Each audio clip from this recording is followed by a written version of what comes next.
How many of you were on your seat's edge last night? Oh, well, how are they going to vote? How are they going to vote? They're really going to shut it down? You know, they're going to cave?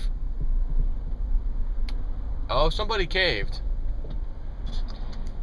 And the ultimate outcome about this whole government shutdown and budget fight and the Obamacare, we're not budging unless we defund Obamacare. Seems like everybody budged. And what they all decided was nothing has changed. In other words, they just extended the deadline of the debt ceiling like 3 more months. January, mid-January, and February, I think, for the debt ceiling. So we have till the beginning of February, let's say, for them to do exactly what you just saw for the last few weeks.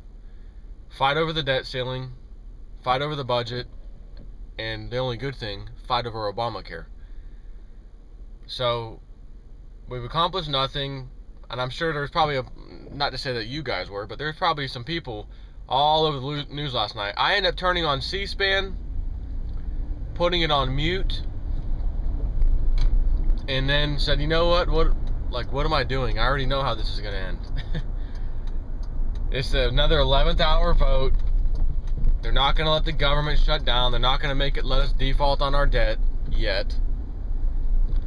And as a matter of fact, I don't think when the time comes to really truly default on our debt, I don't think that it'll be something that Congress actually has to deal with, where they have, they're going to vote and we got to do this and the debt. It'll be right through the Federal Reserve, like Ben Bernanke said in 2002, November 22nd or 24th, 2002. He was asked what he would do if the United States, I've mentioned this before, by the way, if the United States was facing another depressionary type of situation and he was head of the Federal Reserve, what would he do? Now, this is back when he was not any part of the Federal Reserve, 2002. And his answer, which he rattled off about 5 different things, well, I don't remember all of them right this second, but I know he talked about everything he's done right now, lowering interest rates, making sure the banks are flush with cash, all that stuff. He said that he would do if that's what we were facing, depressionary type of thing. Except that 5th and final thing he rattled off hasn't been done yet. The other 4 things he said he would do have been done. They're already implemented. It's already happening. The 5th thing he said was he would devalue the dollar. Keyword. He didn't say I would have Congress devalue the dollar, since the Constitution basically tells them they have to set the value of money, and money has to be gold and silver, by the way, according to the Constitution. No, he said I would devalue the dollar because the Congress has given the Federal Reserve that power to set the price of the dollar, etc. Which again was supposed to be them specifically, not them creating a branch of non-Congress people, a private bank called the Federal Reserve to set the price. I mean, come on.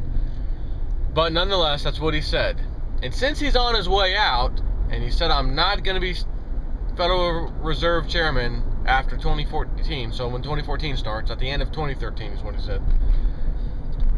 Got to have someone new. So as you saw recently, Janet Yellen, which is, again, the same thing we always see. Hey, meet the new boss. Same, identical as the old boss. And that's exactly what she was. Same thing with the other guy, Larry Summers or whatever. Meet the new boss, same as the old boss. It didn't matter who won, who got the nod to the nomination. There was only 2 choices.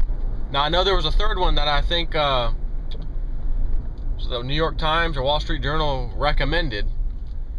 And that chick, I think, I can't remember her name, but she never was mentioned, again, since that article. However, when they mentioned her, seeing she was a Goldman girl, seems like she ought to have gotten the job. Or actually, wait a minute, take that back. That was for the CFTC, not Federal Reserve. So my mistake. That was the CFTC, which hasn't happened yet, so she still could get that position. So, back on the track here. Janet Yellen is now the Federal Reserve Chairman. So, It's the same thing as the president, right? The president is nothing more than a conductor of a train. The train is already going down a predetermined set of train tracks. Whether you vote a new conductor in or out makes no difference, because the path is already laid out. In other words, the snowball is already running downhill. We already have a central bank. We already have national debt. We already have treasury bonds being printed in order to borrow money that have interest on them we have to pay. It's already there. No president can come in and say, I'll really truly tighten the belt and I'll really truly get our debt paid down. It's not possible. It can't be possible when the debt is created with interest on it. Now, if the debt was created with no interest on it, that's another story. But the debt is created with interest on it. All we have to do is go back to what Abraham Lincoln designed when he was fighting the Civil War on the north side. And both the North and South were running very low on funds to fund the whole war and pay their troops. Dangerously low. Some of them even having to wait to pay them. Kind of reminds you of what's happening right now. Furlough, government furlough. Some of you ain't getting paid. But he designed an idea. He said, look, we're going to design an idea. His idea was, let's create paper money. It'll be temporary to help us get through this war. It'll have the same type of value as gold and silver. There was no interest on it. There was no bonds you had to purchase. It was simply the government printing the money it needed to fund itself. And it helped Lincoln win the war. And after the war, he said to himself, this works so well, so freaking well, that this ought to be implemented for the whole United States now. Why do we have to use gold and silver that is sometimes hard to get out of the ground? We have to wait for it to get out of the ground. We have a lot of stuff we got to spend money on, but we can't spend the money on it because we don't have the money to spend on it. In other words, we don't have the gold and silver out of the ground. Which is actually true, if you think about that. You're tied down by the time it takes you to take gold and silver and stuff out of the ground. So he said, let's keep the greenback. And he was promptly killed, as you know. And his whole vision in greenback went promptly out the door. And they tried to instill the central bank then. And they've had a couple of central banks since our current central bank. And there's been some brave presidents who have tried to remove it successfully. And have also wound up dead, by coincidence, of course. And then now we're in 1913, new central bank comes online. It's been there for over 100 years now. Or technically right at 100 years. And here we are today with the same problems. So, at the same time, money has a certain definition. And paper money doesn't actually meet that definition. And the biggest thing is being able to print it whenever you feel like it is part of the problem. Because again, the more money you have in a system, the less and less and less it is worth. So even that great idea of the president, Abraham Lincoln, isn't exactly perfect because of that reason. That would allow the government to print ungodly amounts of money, thus watering down the purchasing power of the current dollars in circulation. Now, the other thing would be, the only way I could see that possibly working